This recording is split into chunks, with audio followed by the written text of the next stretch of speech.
आपल्यासोबत जोडले गेलेले आहेत मराठा सेवक युवराज मस्के सर.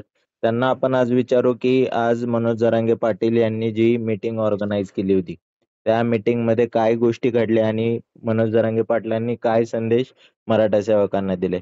बोला सर.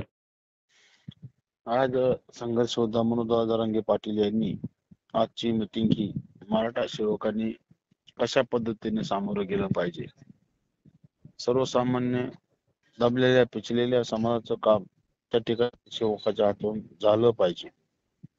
सेवक हा मराठा सेवक असा असावा, तो गरीब असावा पण भित्रा नसावा, हा एक दादाने सल्ला दिलेला आहे.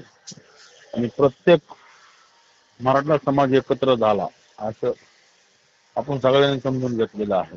परंतु समाजातल्या गोरगरीब समाजाचे कामं झाले पाहिजे, हा एक विषय दादांनी या ठिकाणी मीटिंगच्या माध्यमातून सांगितलेला आहे.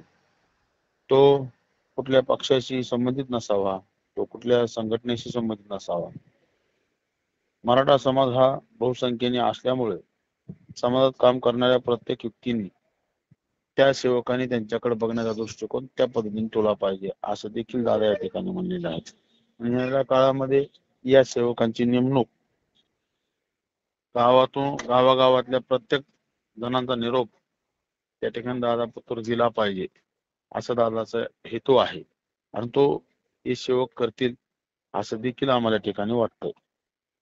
ओके सर, धन्यवाद आमच्यासोबत जोडले गेले. म्हणजे गावागावात मराठा सेवक सर्व गुण संपन्न असावा आणि सगळ्यांपर्यंत खालच्या तळापर्यंत मदत पोहोचावी या भावनेनं मनोज जरांगे पाटलांनी मराठा सेवकांना संदेश दिला आहे असं आजच्या मीटिंग मधून दिसतंय. हा धन्यवाद सर. धन्यवाद.